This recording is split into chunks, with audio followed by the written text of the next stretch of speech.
Здравствуйте, дорогие друзья! Сегодня у нас 29 апреля, понедельник.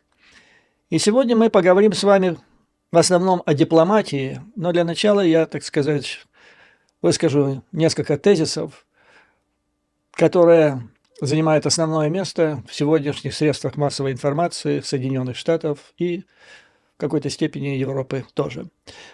Самая главная тема – это просьба украинских властей к странам Запада вернуть обратно граждан Украины мужского пола, которые незаконно, по утверждениям Банковой, покинули страну. И поскольку сейчас возникли, видимо, проблемы с мобилизацией, нужно их вернуть обратно.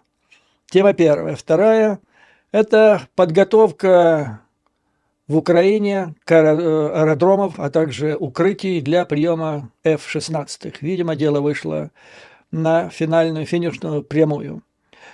Ну, я долго не буду по этому поводу распространяться, тем более, что этот вопрос широко обсуждается сейчас в Украине. Там виднее, как обстоит дело с мобилизацией. Выскажу лишь несколько замечаний.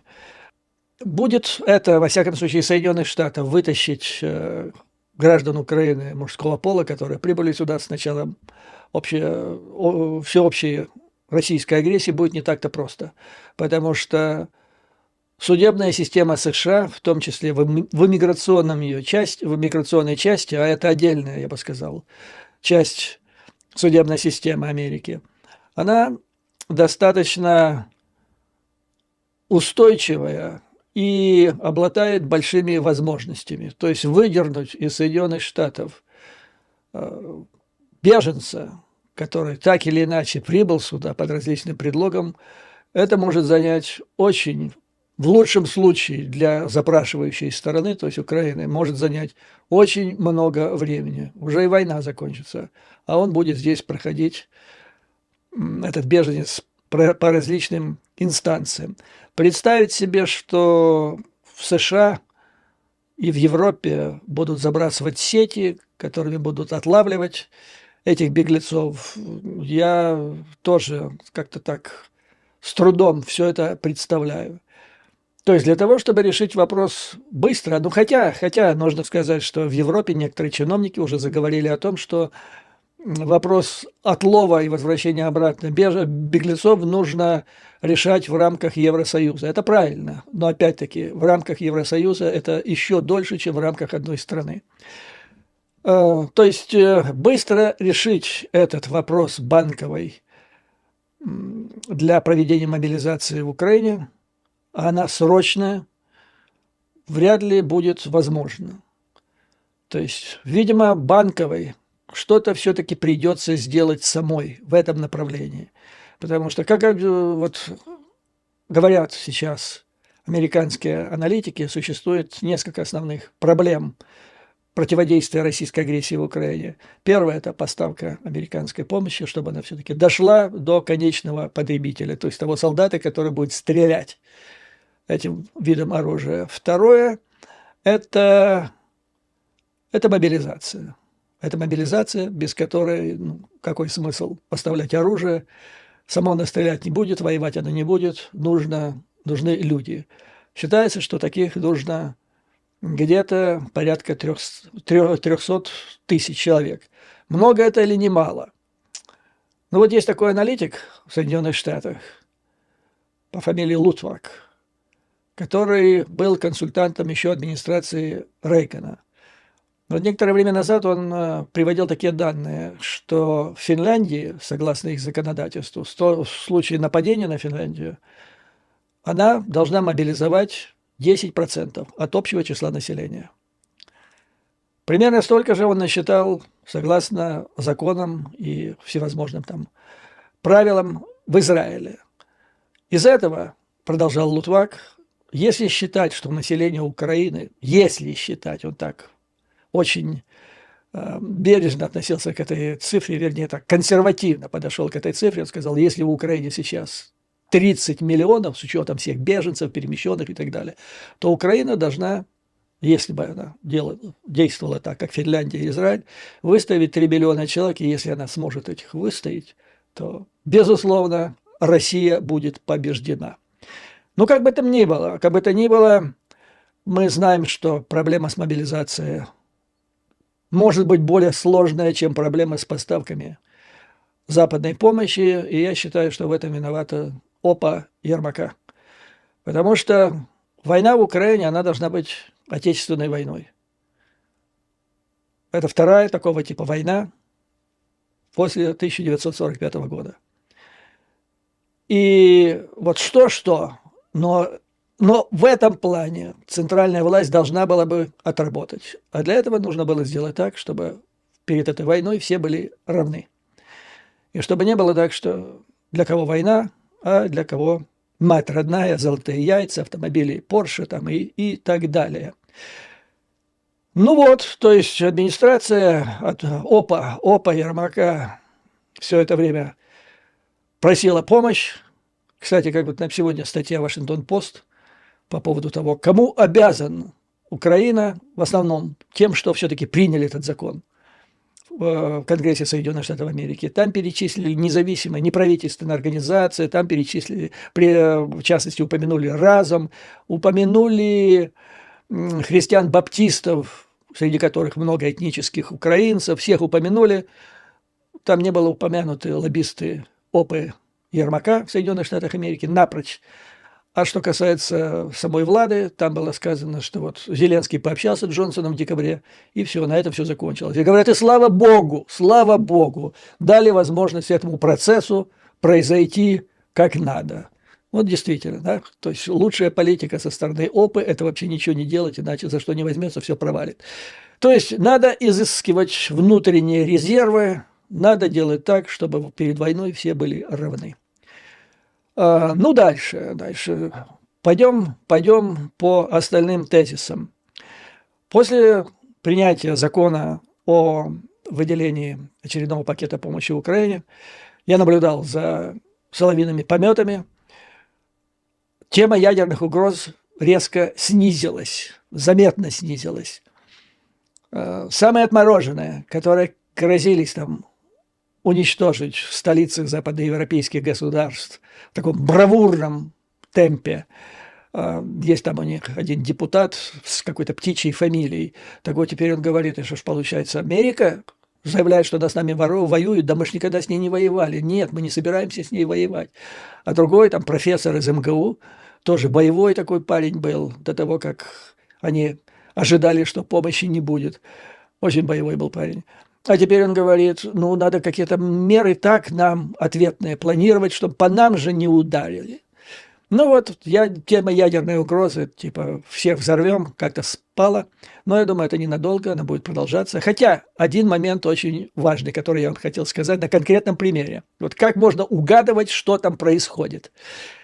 Помните, я рассказывал о неком мыслителе, так сказать, работающим на Кремль по фамилии Караганов.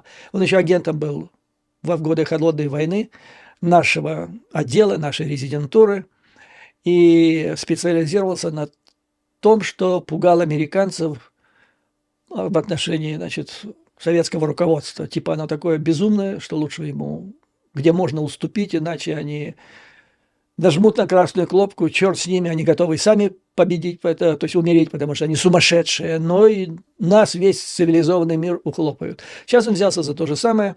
Я вам рассказывал о паре его статей, которые наделали шуму, в общем-то, по всему миру.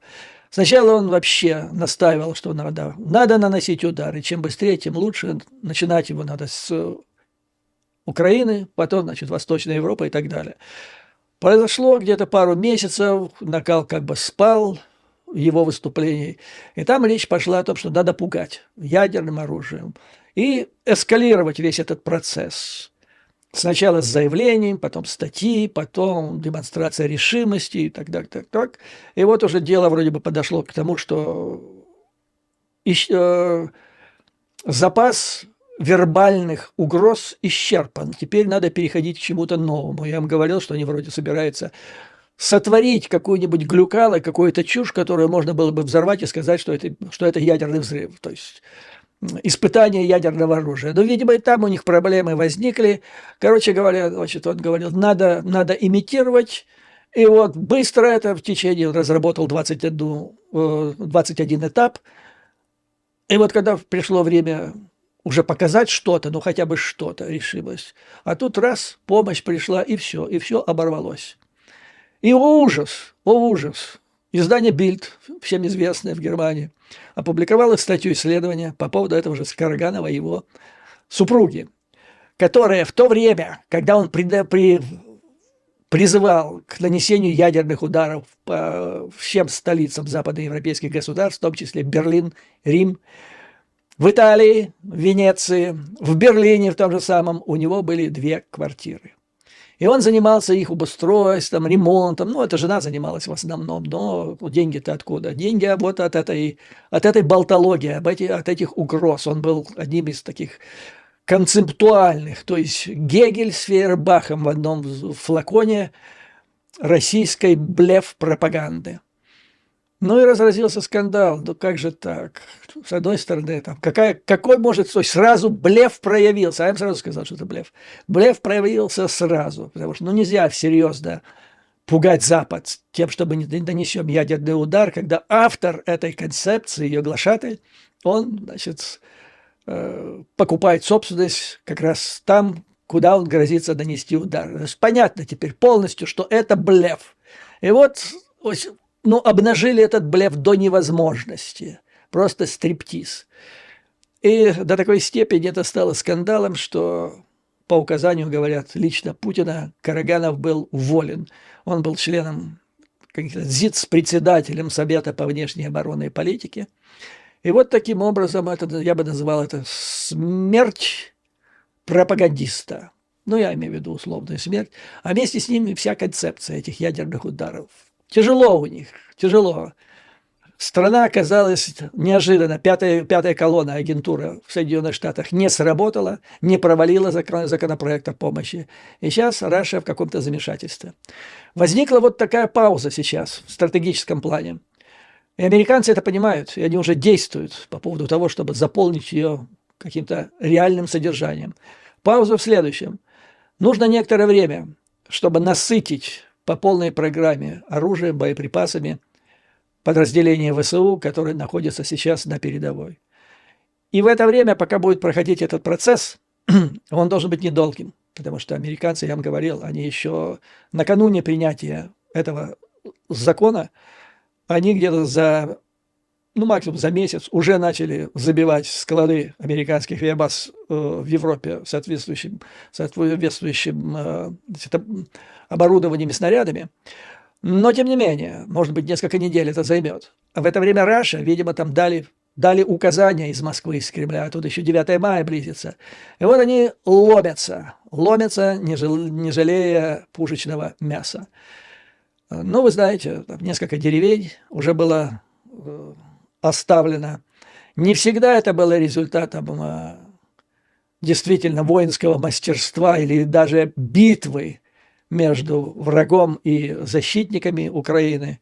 Иногда это было, как я в прошлом видео рассказал, результат очевидного головотяпства. Но, тем не менее, что-то нужно резко делать для того, чтобы затормозить этот процесс, заполнить вот эту паузу. Ну и у меня такое впечатление, что изобрели в Соединенных Штатах, в Западной Европе, сделали рецепт, то есть разработали какой-то рецепт, что делать в данной ситуации. Речь идет о крупном дипломатическом проекте, в котором участвуют страны Запада, США, Западная Европа. Лидером в этом процессе является Вашингтон. И идея состоит в том, чтобы надавить на Китай, потому что именно Китай достаточно быстро мог бы изменить ситуацию, заставить Рашу затормозить, так или иначе, или же вообще свернуть свои действия в Украине. Это нужно делать вот до того, пока, значит, в течение, вернее, всего того времени, пока НАТО, Америка заполняет оружием Украину. И вот, когда я, значит, читал, и нигде не описывается вот этот проект в целом, так сказать, как цельная концепция, я читал несколько статей, И вдруг они у меня сложились в одну единую концепцию. И это происходило одновременно. Я смотрел сериал, недавно вышел, Netflix, называется «Франклин». Очень рекомендую.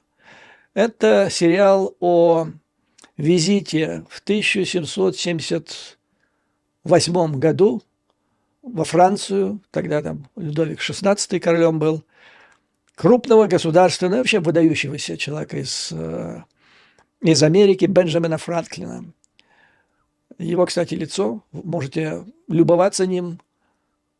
У кого есть $100 купюра, это именно он там изображен. Приехал с тайной миссией дипломатической.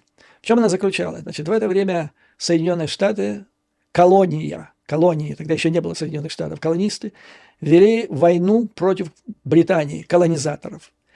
Для начала они мобилизовали 85 тысяч человек, взяли под ружье, но потом целая серия страшных поражений от британской армии, которая была одной из сильнейших тогда, флот британский, армия. Все. Из этих 80 тысяч осталось 3 тысячи, остальные погибли. Был утерян целый ряд поселений и Нью-Йорк. Ну, в общем, Джордж Вашингтон, который командовал этими подразделениями колонистов, написал: игра подходит к своему печальному окончанию. И вот послали Бенджамина Франклина, вообще без какого-то титула, без должности, послали в Париж. В страну, столицу, которая была естественным всегда на протяжении веков врагом Великобритании. Смысл состоял в следующем.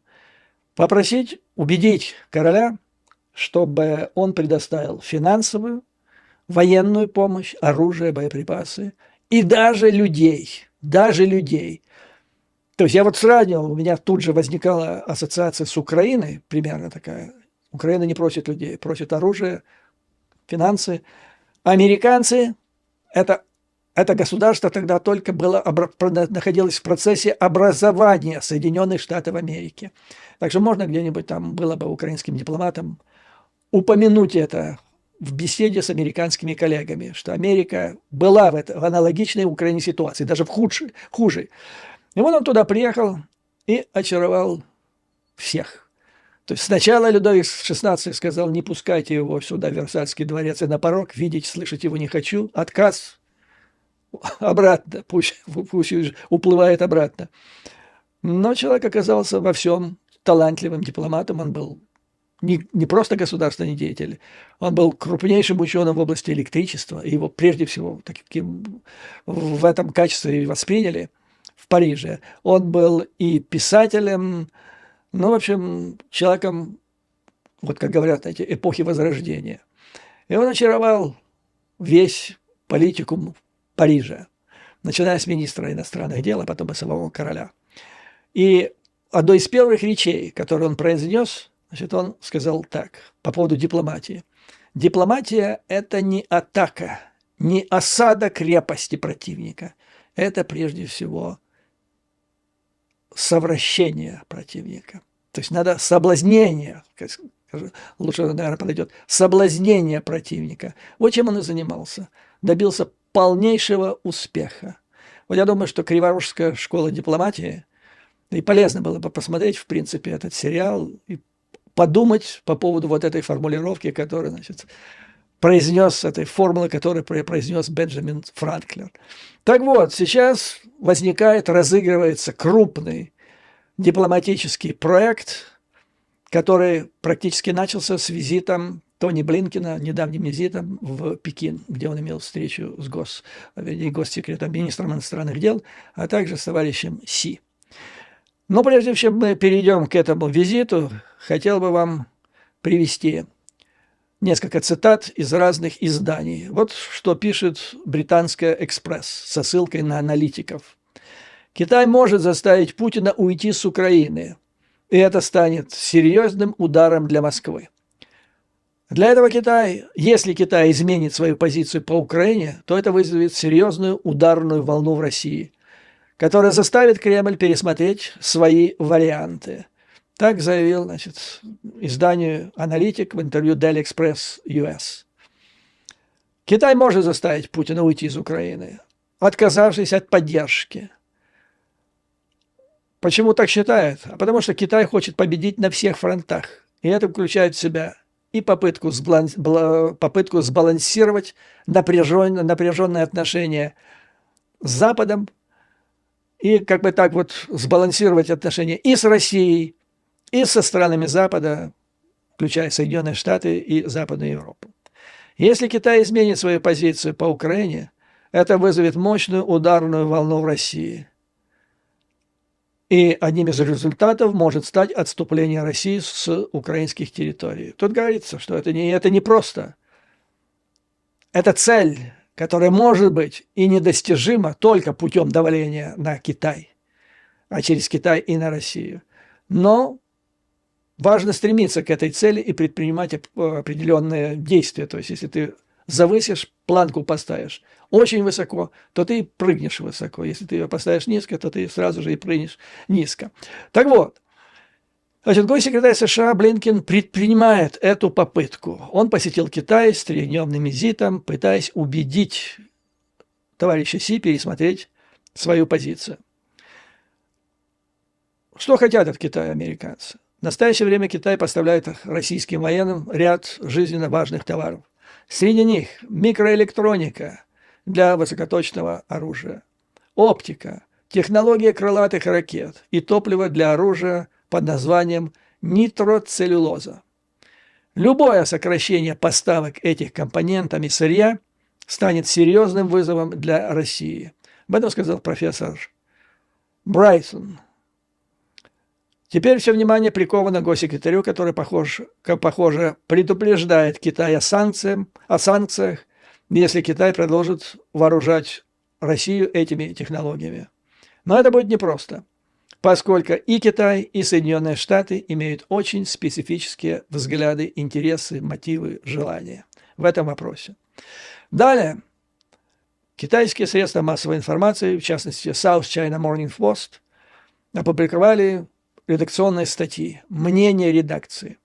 Это такая интеллектуальная газета, которая, хотя не отражает точку зрения Коммунистической партии Китая, но в этом ее и цимус, что она не отражает тупо точку зрения КПК, она делает синтез и своего рода анализ того, что представлено вообще в китайских СМИ. Поэтому этим она и ценна, с моей точки зрения.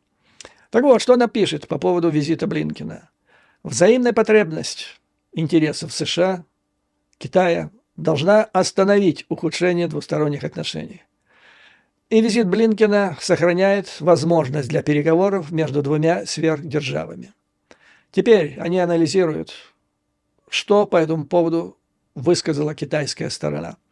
По словам китайской стороны, в ходе переговоров с Блинкеном Си отметил определенный прогресс в двусторонних отношениях, но призвал США не говорить одно, а делать другое и выполнять свои обещания. Блинкен выразил обеспокоенность тем, что Китай поставляет в Россию товары, которые могут иметь военное назначение. И все же, несмотря на отсутствие реального конкретного прогресса по самым сложным вопросам, стороны договорились о продолжении диалога на высоком уровне. При этом основной целью поездки Блинкена была не экономическая, а геополитическая цель – оказать давление на Китай по российскому вопросу. Его можно назвать не просто там российский вопрос, а вопрос о войне, о агрессии России против Украины.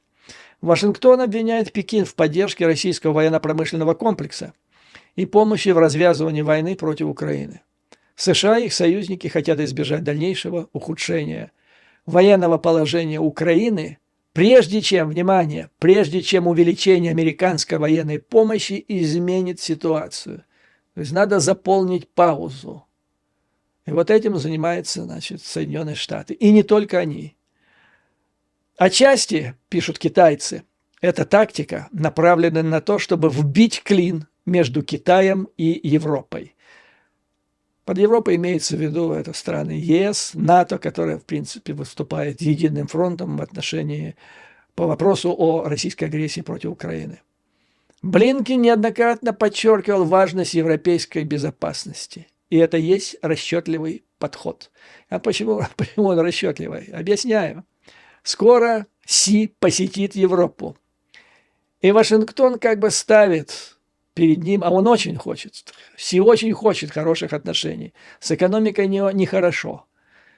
И нужно очень бороться для того, чтобы как-то выйти из этого пике, в котором экономика сейчас находится. Для этого нужно расширение сотрудничества с европейскими странами. Тем более, что Китай пытается через европейские страны заполнить вакуум в импорте высоких технологий, который образовался в результате соответствующих санкций Соединенных Штатов. Главное, у него там надежды возлагаются на Германию, на Францию. Раньше были еще на Италию, потом итальянцы практически свернули отношения, кстати, в знак протеста позиции Китая по российской агрессии. Ну, а кроме Европы, то есть фактически перед визитом Си в Европу Америка ставит его перед дилеммой. Хотите добиться улучшения отношений и расширения экономических и технологических связей с Европой, сделайте то, что мы вас просим в отношении Раши. Сверните поставку этих товаров, о которых мы вам говорим. С другой стороны, значит, скоро, по-моему, в следующем месяце будет визит Путина в Китай. Первый визит с тех пор, как Путина якобы переизбрали. Ну и опять-таки они будут говорить там о стратегии. И вот этот визит Путина, простите, типа не язык, этот визит Блинкена как бы предварительный выстрел, предупредительный выстрел перед этим визитом с тем, чтобы Китай, не дай бог, там не договорился о какой-то глупости с Рашей. Ну и тут, значит, китайцы пишут, Китаю придется найти баланс. И для этого Си придется проявить все свое дипломатическое мастерство. То есть баланс в отношениях между Западом, включая Европу, Соединенных Штатов, и Рашу. Тон китайского отчета о встречах Блинкена с Си и министром иностранных дел Ван И был в основном примирительным, отмечает редакционная статья South China Morning Post. И это уже хорошо. В заявлении подчеркивалось, что Китай не заинтересован в создании каких-либо альянсов. Вот, по идее, среди этих альянсов должно быть и альянс между Китаем и Россией. То есть Китай не должен быть заинтересован в таком альянсе. И политика Китая должна исключать прямое участие в войне и прямую поддержку Москвы. С другой стороны, Россия является важным стратегическим партнером, пишут китайцы, и рынком сбыта для китайских электронных товаров, автомобилей. И это все произошло в результате западных санкций. Раньше Россия все это получала из Запада. Поэтому Пекину невозможно будет вообще остановить такую торговлю. Но никто его не просит. Просит топливо, вот это, о котором я вам говорил только что, прекратить поставлять. Затем компоненты для высокоточного оружия. То есть китайцы понимают, что надо остановить, а никто им не говорит, что надо прекратить поставлять швейные машинки и сушилки с посудомойками. США также нуждаются в помощи Китая по целому ряду вопросов, включая роль Ирана в ближневосточном конфликте. Так что в целом отношения должны оставаться стабильными, хотя и не без каких-то там острых, спорных вопросов. То есть оценка в целом, визит Блинкена прошел, ну, если не стал прорывом, то произошел в принципе успешно. Ну, а дальше результат. Я вам хочу процитировать некоторые положения эксклюзивного исследования, которое провело агентство Reuters. Они провели действительно очень большую работу, провели массу интервью с банкирами в Китае, с предпринимателями на разных уровнях, там, малых компаниях, средних, больших, в разных географических регионах. Колоссальную работу провели. Поэтому я вам просто вот отдельно выдержки зачитаю. У меня тут очень мало. У нас всегда появляются крупнейшие специалисты в любом вопросе. Кто-то мне сказал, что наймите мне, значит, наймите специалиста по Китаю, потому что то, что вы говорите, все не так. Господа, я не могу быть специалистом по всем вопросам. Вы знаете, в каком вопросе я считаю себя специалистом. Что касается Китая, там некоторых других вопросов, то я знаю просто на чье мнение, каких специалистов полагаться, которым можно верить. Вот Reuters и его аналитическим заключениям я верю, имея на это все основания, потому что это подтверждается сообщениями других уважаемых средств массовой информации, аналитиков, ну и также реальными событиями. Вот что, значит, сообщает нам агентство Reuters сегодня, то есть вскоре после визита Блинкена в Китай. Речь идет о том, что банки, крупнейшие банки, да не только крупнейшие, даже средние банки, остались только мелкие. Причем не все даже мелкие продолжают работать с Россией. Они сворачивают обслуживание операций с Российской Федерацией. Так, производителю бытовой техники из Южного Китая трудно поставлять свою продукцию в России не потому, что они плохие, его гаджеты, а потому что крупные китайские банки сокращают платежи по таким операциям из-за санкций Соединенных Штатов. Для урегулирования платежей за свои электротовары компания из Гуандуна рассматривает возможность использования услуг валютных брокеров, работающих на границе Китая с Россией. То есть вообще, знаете, люди не могут найти банка, даже мелкого, который бы мог обслуживать валютные брокеры. Ну, это нечто подобное существовало, помню, в России, в Москве, вскоре после развала Советского Союза, как раз там темные личности меняли тебе доллары на рубли там, и так далее. То есть это чуть ли не переход к бартерной экономике в отношении двух стратегических партнеров. Это все произошло в результате целого ряда санкций против России и российских организаций.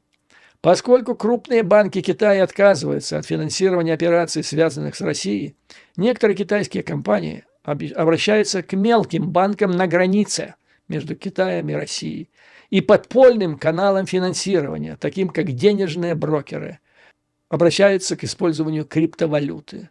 Причем криптовалюта, она запрещена в использовании в Китае с 2021 года. Другие полностью ушли с российского рынка. По словам Ванга, это один из менеджеров компании, которая торговала до сих пор с Россией.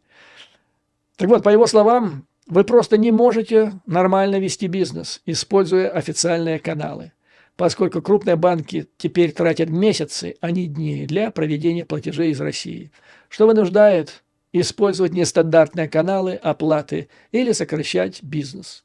В результате бизнес компании и крупные, и средние, и мелкие уходят с российского рынка.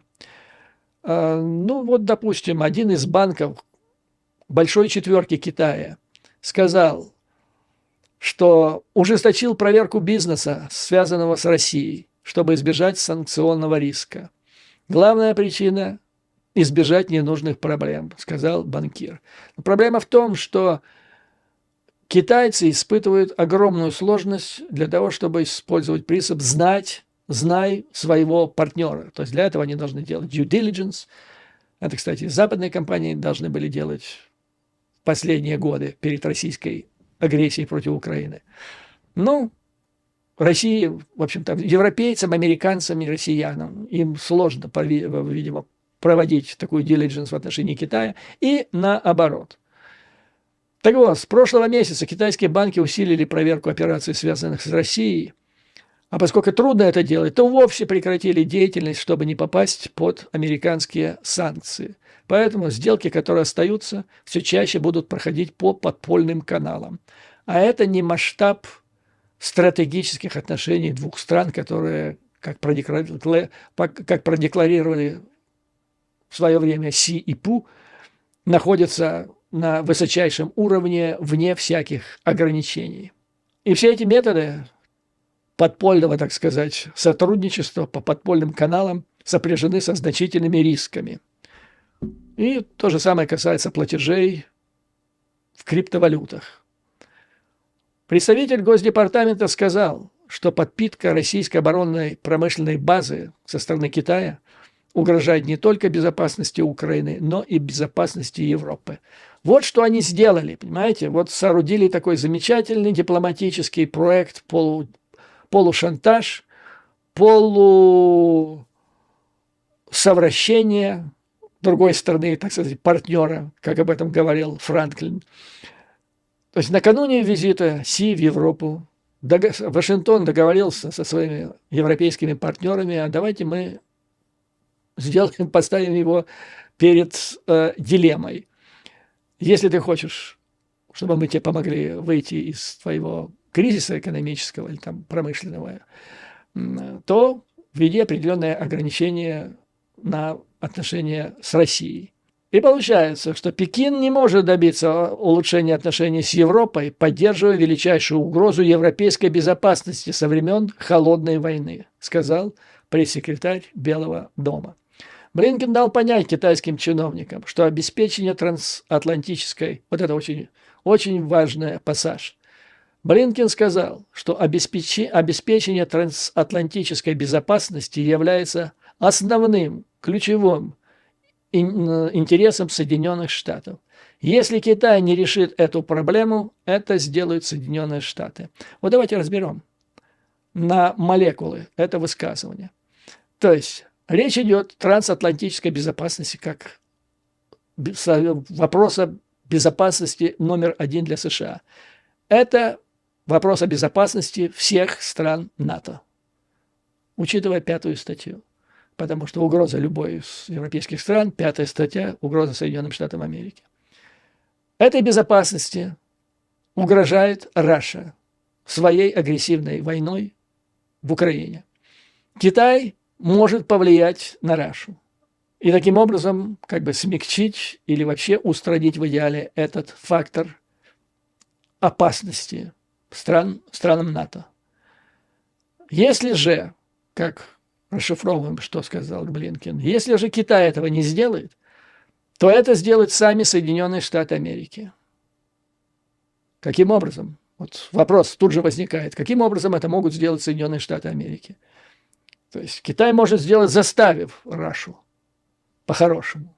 Что могут сделать Соединенные Штаты? Они не могут заставить по-хорошему. Значит, речь идет о эскалации, силовой эскалации Соединенных Штатов, стран НАТО против Раши. То есть я иначе прочитать эту плохо, да почти незавуалированную угрозу я даже не могу.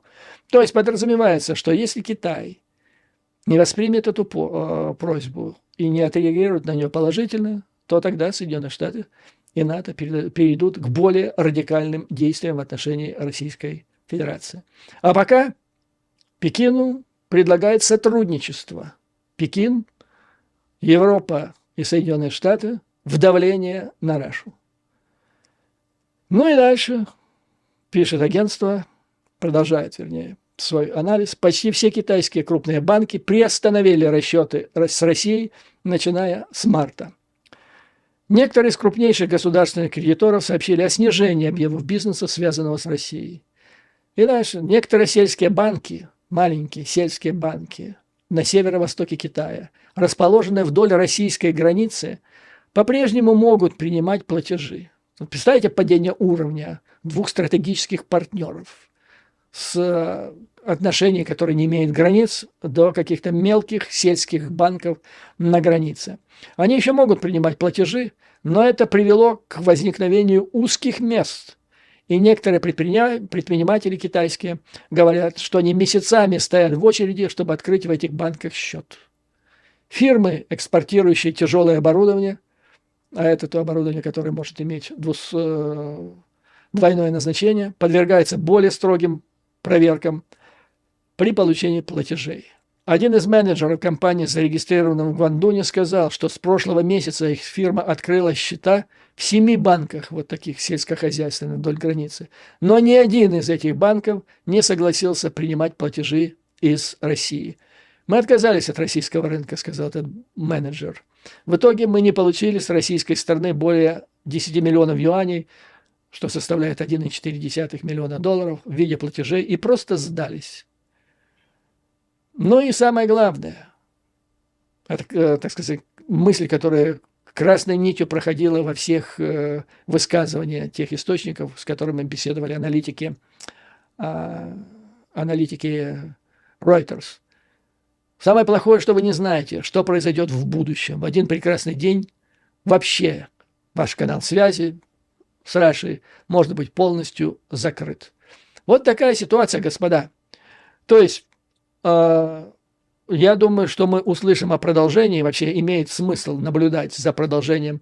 Это многоканальный, многогранный, с участием большого количества участников дипломатический проект, большое количество, прежде всего, со стороны Запада, потому что все европейские страны, прежде всего те, куда приедет в ближайшее время Си, чтобы улучшать и расширять, и углублять, как говорит Горбачев, отношения, им придется принять участие в этом проекте. То есть убеждение через силу. С одной стороны, это, как говорил Франклин, это охмурение, совращение перспективой расширения отношений экономических, технологических и так далее с Западом. А с другой стороны, это угроза. Кстати, тот же Франклин, когда министр иностранных дел Франции сказал, зачем нам все это надо? Он говорит, ну вы же традиционные враги с британцами. Он говорит, ну ладно, ну были враги, все. Сейчас нам зачем это надо? Он говорит, ну как же, если они там останутся, все, вы никогда не будете иметь никаких торговых отношений с нашими, то есть с американскими колониями, они вас вообще оттуда вытеснут и выбросят. А вот если вы нам поможете, и если мы победим, ну тогда вы будете у нас партнером номер один. Вам все преференции. Ну и еще, поскольку вы традиционный противник, соперник Великобритании, подрезывая их крылышки в Соединенных Штатах, вы нанесете удар по ней экономически, ну, это будет выгодно вам в ваших отношениях с британцами вообще по всему миру. Вот так грамотно ставил вопрос Франклин, и в конце концов американцы французы помогли американцам по всем направлениям. И благодаря им сейчас существуют Соединенные Штаты Америки. Потому что реально Вашингтон, посылая Франклина в Париж, он сказал, что если ты приедешь без положительных результатов, наша игра закончена. Так что, господа, у Украины гораздо лучшая ситуация. И есть все основания рассчитывать, что как только помощь будет доставлена к конечному, так сказать, потребителю, вся эта волна должна схлынуть обратно. Потому что, ну, действительно, в ходе полугодового затягивания вопроса с законопроектом о помощи Украине, которое устроила путинское лобби, путинская партия в республиканской фракции Конгресса США, ВСУ оказались действительно в сложнейшей ситуации.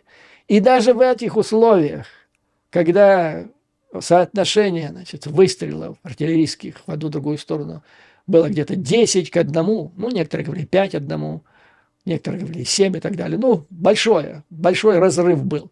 И даже несмотря на это колоссальное преимущество боеприпасов, техники, Раша смогла, я думаю, временно захватить несколько деревень. Это происходит потому, что нет у нее сил. Она сама на грани надрыва. И вот когда поступит в Украину эту помощь, пупок-то может и надорваться. А пока у Апа Ермака, помимо того, чтобы просить там, я понимаю оружие, я понимаю боеприпасов, но теперь еще вы, обращаясь к американцам и европейцам, просьба, а теперь вы еще нам людей отловите сетками и притащите сюда, потому что мы не можем этого сделать в Украине, потому что мы вот такую политику проводили, когда народ нам не верит. С этим надо кончать. Для начала, я думаю, должна быть образована группа добровольцев из депутатов Верховной Рады, которая должна добровольцами пойти на фронт. Да и Опу Ермака, в которой я слышал, там десятки людей, бездельников, болтается, толку от них никаких. Я думаю, тоже надо показать. Всегда надо пример начинать с себя. и тогда все будет хорошо.